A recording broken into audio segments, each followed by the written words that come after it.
Kita lanjut bahas PTTH Dunia Para Dewa episode 119. Oke, lah nggak usah banyak memang, kita langsung masuk aja ke pembahasan.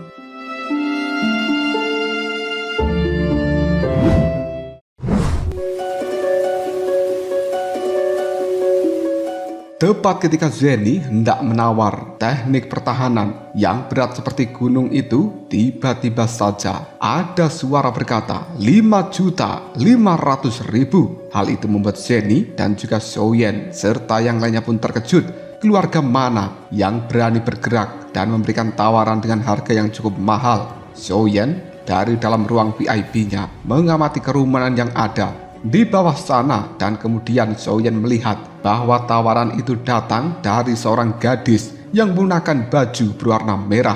Xiaoyan pun menarik nafas dalam-dalam, lalu dia mengatakan, lagi-lagi keluarga yang tidak dikenal. Benua Dodi ini benar-benar menyimpan rahasia yang dalam. Siapa yang tahu berapa banyak keluarga tak dikenal yang telah menyembunyikan dirinya terlalu dalam. Xiaoshan tiba-tiba saja berkata, kenapa gadis itu tampaknya cukup familiar, seolah-olah aku pernah melihatnya di suatu tempat. Tapi di mana ya? Tiba-tiba saja tangan dari seorang Nan Erming mencubit Xiaoshan dengan keras. Hal ini membuat Xiaoshan kemudian berteriak, "Hei, kenapa kau mencubitku? Aku tidak melakukan kesalahan apapun padamu." Sakit tahu. Pandangan mata dari Nan Erming terus melihat pada gadis berbaju merah itu, dan dia terus mengencangkan cubitan tangannya di bahu dari seorang Xiaoshan.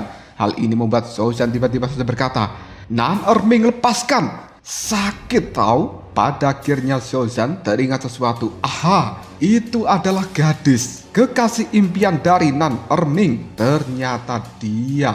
Nan Erming kemudian bergumam pada dirinya sendiri, bagaimana mungkin dia ada di tempat ini? Sementara Xiaoyan hatinya penuh kegembiraan. Bagus sekali. Setelah lelang ini selesai, Nan Erming, kau pergi dan lihatlah apakah kau bisa membangun hubungan baik dengan gadis itu. Xiaoyan kemudian membayangkan apabila Nan Erming bisa menjalin hubungan baik dengan gadis tersebut, maka untuk bisa mendapatkan inti binatang iblis tingkat tinggi demi formula tingkat lanjutan pasti akan bisa didapatkan oleh Xiaoyan. Dia menepuk bahu dari Nan Erming sambil mengatakan, "Nan Erming, anggap ini sebagai sebuah misi dan juga kesempatan bagus bagimu." Mata Nan Erming berbinar. Benarkah? Dia pun langsung tersenyum, namun detik berikutnya senyuman itu menghilang. Lalu Nan Erming berkata, keluarga binatang ajaib selalu bangga dan memiliki latar belakang yang luar biasa, dan kita bahkan tidak tahu apapun tentang mereka. Aku rasa sebaiknya melupakan saja tentang hal ini. Xiaoyan kemudian memberikan semangat. Sejak kapan saudara dari Xiaoyan memiliki semangat yang mudah luntur seperti ini?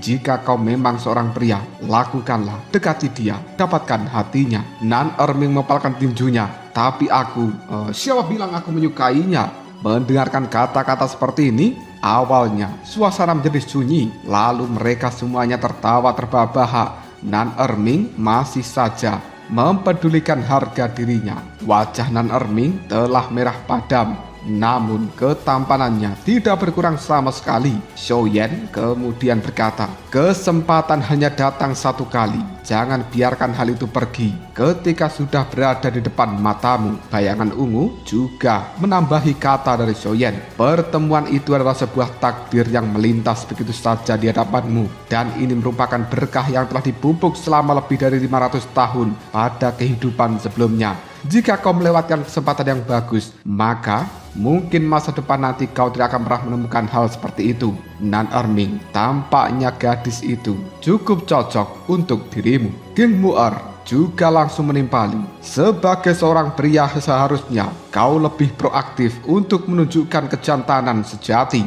Setelah berkata seperti ini, pandangan mata King Mu'er melihat ke arah Xiaoyan. Sementara Xiaoyan hanya bisa menundukkan kepalanya, berpura-pura tidak mendengar. Hal seperti itu membuat King Mu'er langsung cemberut. Nan Erming perlahan menjadi tenang, tatapan matanya terus berubah. Terjadi pergolakan di dalam hatinya. Xiaoyan kemudian segera berkata, biarkan dia sendiri yang membuat keputusan. Ini adalah masalah hati. Nan Erming, asalkan kau mengatakannya, aku akan memberikan teknik do ini pada gadis itu. Nan Erming langsung kaget.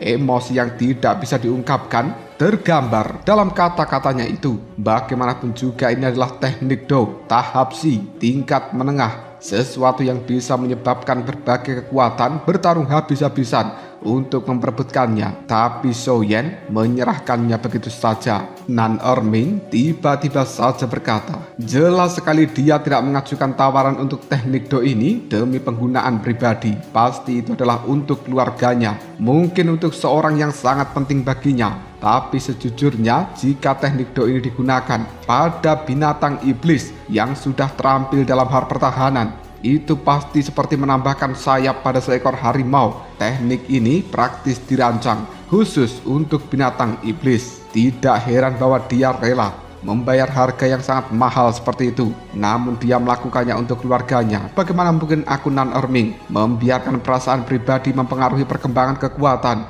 dari tuan muda Zhou Yan? Nan Erming pun kebingungan untuk sejenak.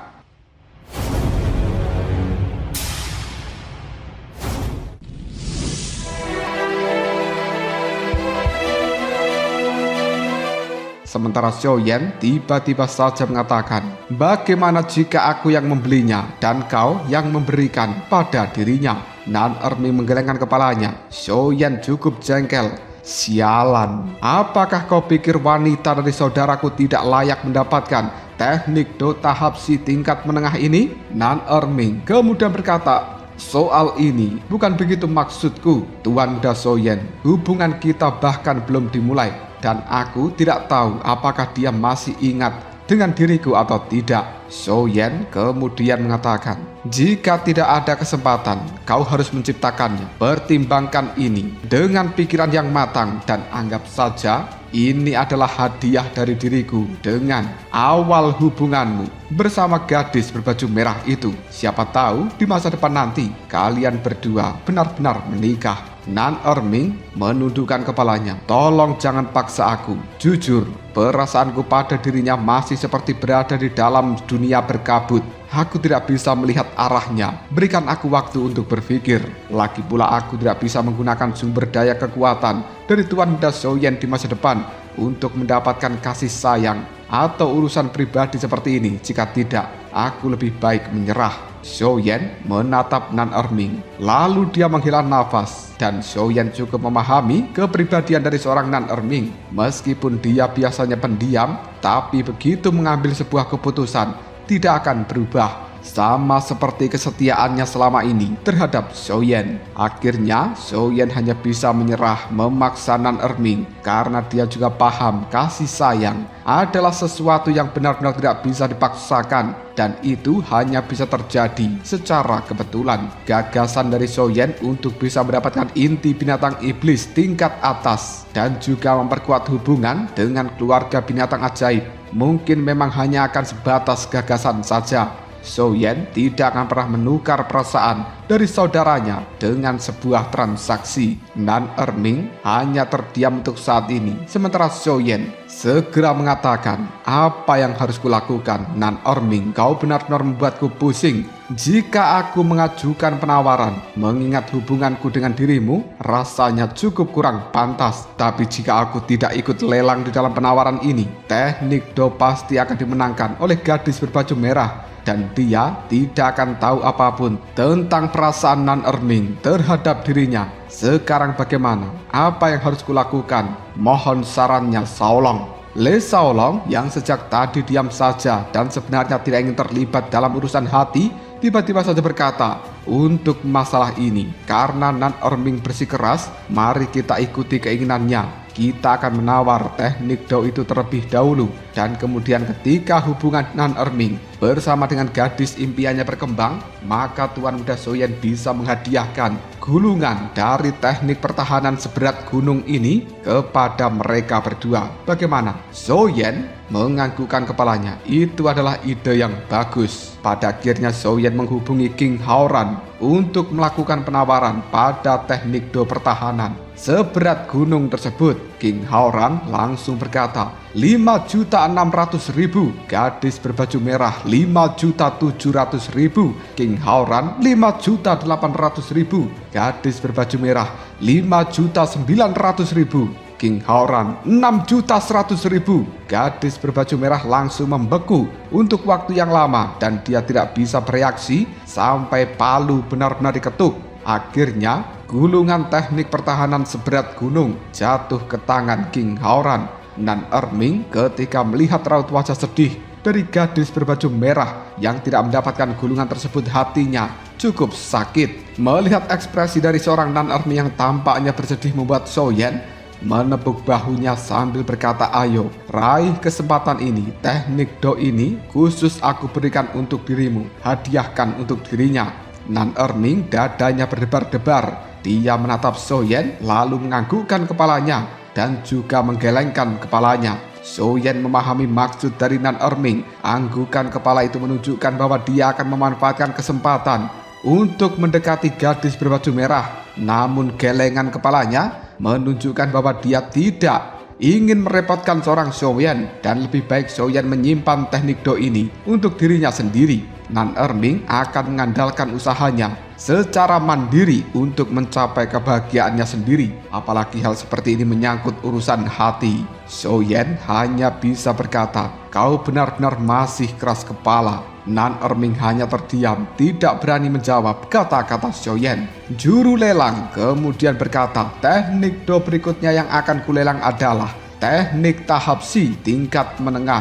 Segel es 1000 mil. Ini adalah teknik yang digunakan bagi mereka yang memiliki elemen es. Ketika diaktifkan akan mampu melepaskan energi dingin yang sangat dahsyat. Seperti kata-katanya, mampu membekukan berbagai hal dalam jarak 1000 mil. Harga penawaran awal aku buka 4 juta. Orang-orang di dalam aula pelelangan, pandangan mata mereka semuanya langsung melihat pada 3 ruang VIP yang ada di lantai kedua. Selama ini mereka selalu tidak mendapatkan apapun ketika 3 orang yang berada di dalam VIP melakukan penawaran. Hal itu membuat kemarahan hati dari orang-orang itu kembali muncul. Sialan, sebenarnya faksi macam apa yang berada di 3 ruang VIP sampai memiliki kekuatan yang dahsyat?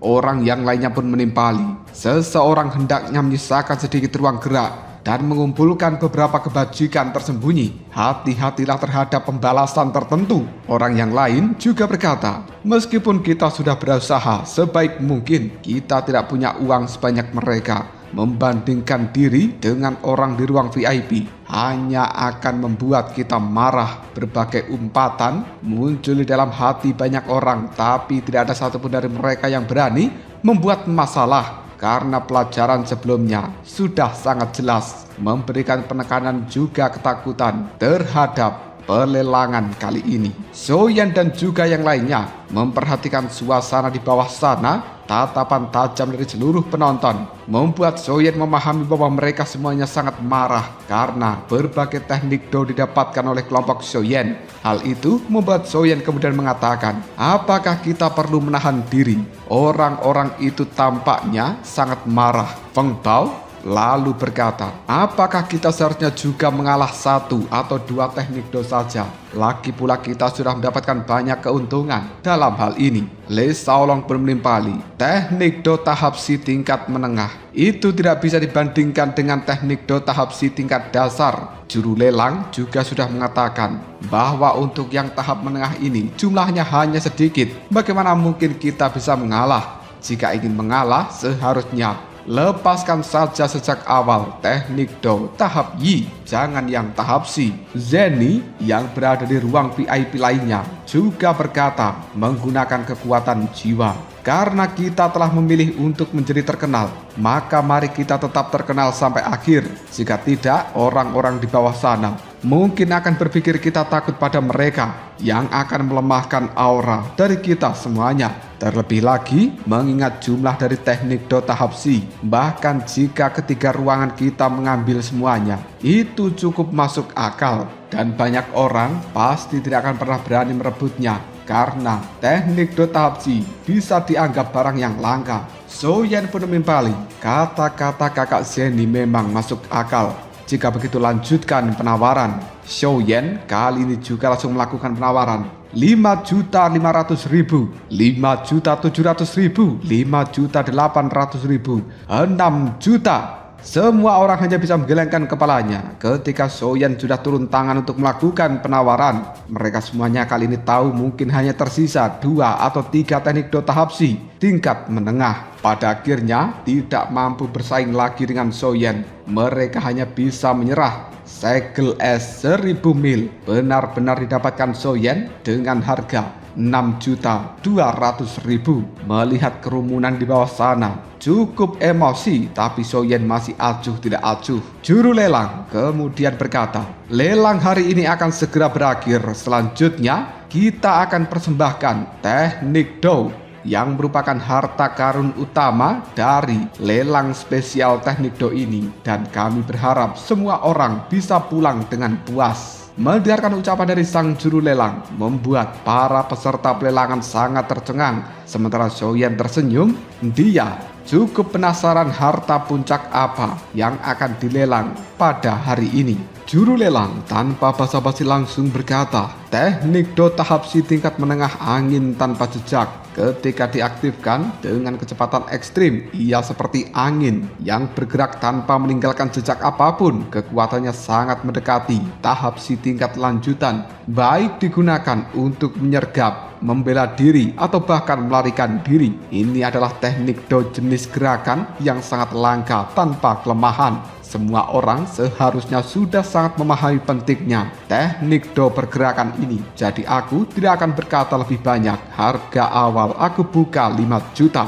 Aula lelang dalam sekejap langsung berubah menjadi keriuhan yang luar biasa. Penawaran dengan cepat melonjak.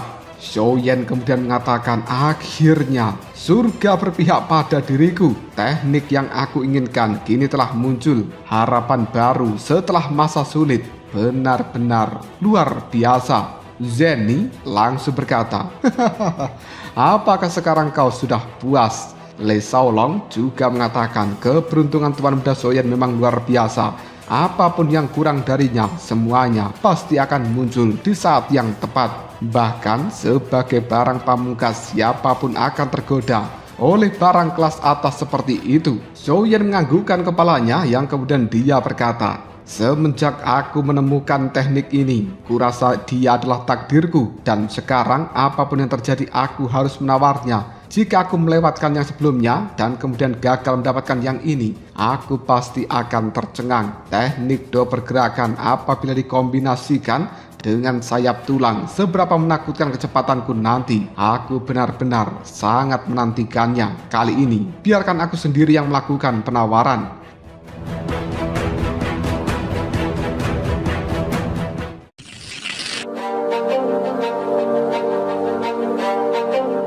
King Haoran dan juga Zenny menganggukkan kepalanya. Sementara King Haoran merasa cukup puas menyaksikan legenda Xiaoyan lahir dari ketidakjelasan hingga kebangkitan yang pesat, membuat hati dari Haoran merasa sangat puas. Bagaimanapun, ini pasti akan menggulingkan hukum benua Dodi selama bertahun-tahun. Xiaoyan tidak menyadari emosi sesaat dari King Haoran. Dia cukup bersemangat ketika melakukan tawar-menawar dan berulang kali mengalahkan kerumunan. Xiaoyan pun berkata, 6 juta, 6.600.000, 6.700.000.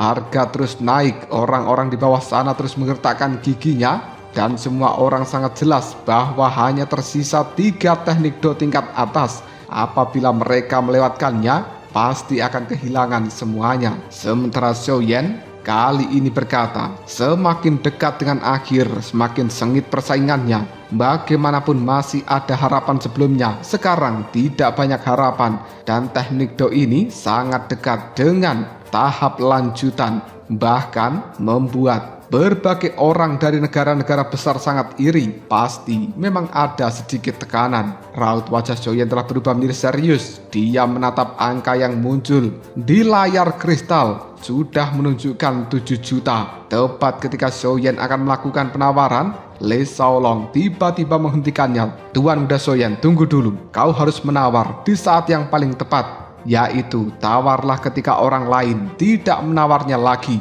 Saat ini kita tidak bisa memprediksi bagaimana situasinya akan berubah. Keadaan di bawah sana sudah mulai kacau. Soyen menganggukkan kepalanya. Baiklah, jika begitu aku akan menunggu dan aku akan tetap bertekad mendapatkan teknik ini dan tidak banyak yang tersisa sekalipun mahal. Aku tidak akan sampai tidak mampu membelinya. Angka merah yang berada di layar kristal telah menunjukkan 8.800.000.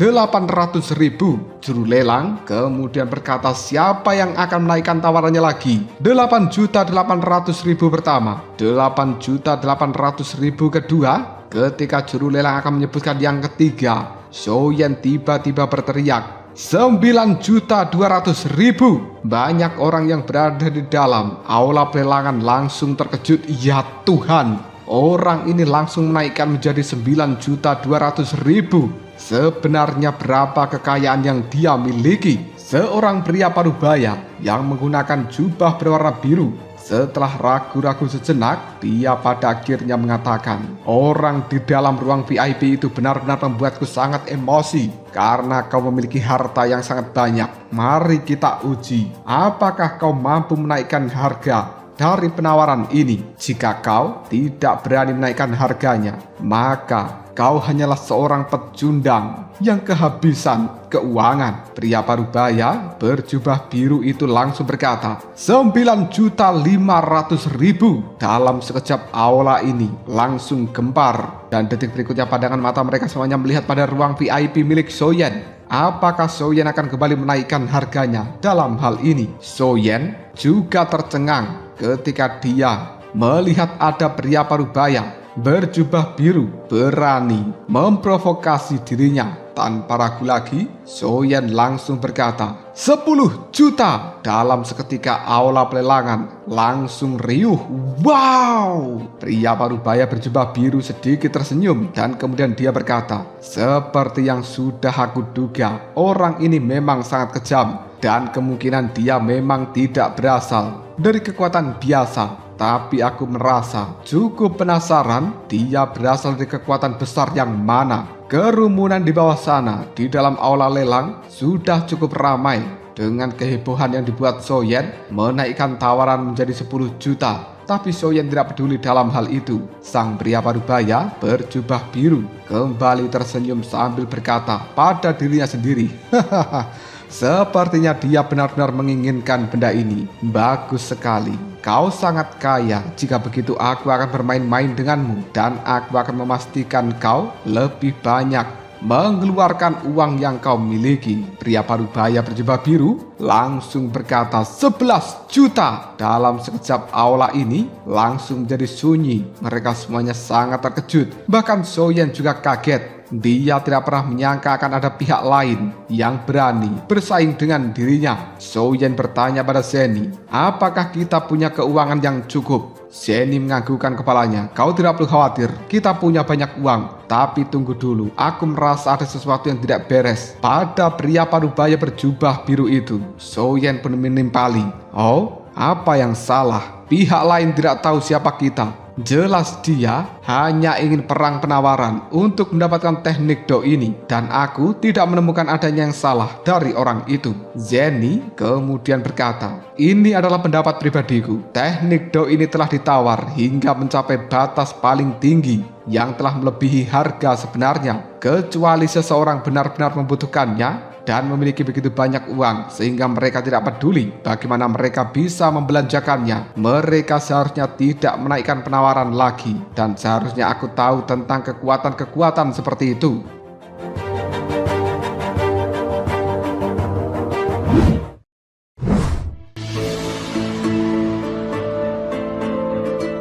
Tapi untuk pria parubaya berjubah biru ini, bahkan aku tidak tahu dia berasal dari kekuatan yang mana. Hal ini membuatku merasa cukup janggal. Aku menduga bahwa dia hanya tidak mau mengalah dan hanya ingin membuat dirimu menghabiskan banyak uang karena kemarahan akibat dia tidak bisa mendapatkan teknik do sebelumnya ketika bersaing dengan kita yang berada di dalam ruang VIP. Bukan karena benar-benar ingin membelinya, tapi karena ingin melampiaskan amarah dan juga ketidaksenangan atas kekalahan-kekalahan sebelumnya. Apakah kau paham? Xiaoyan menganggukkan kepalanya. Oh, ternyata begitu.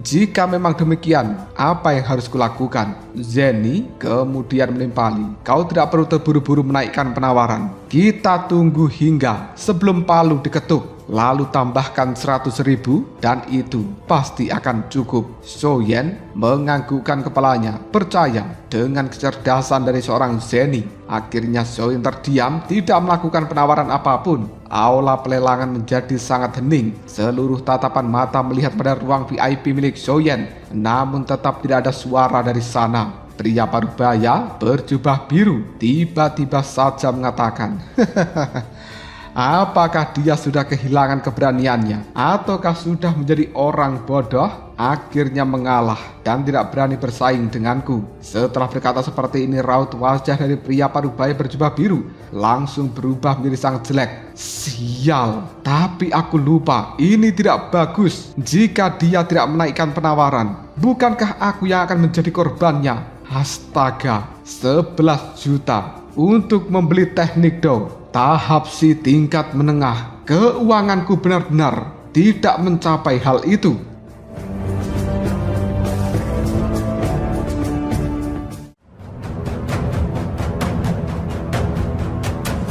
Lalu apakah yang akan terjadi selanjutnya? Mungkinkah pria parubaya berjubah biru ini akan mendapatkan hukuman karena dia sebenarnya melakukan penawaran palsu? Uang yang dia bawa tidak mencapai 11 juta.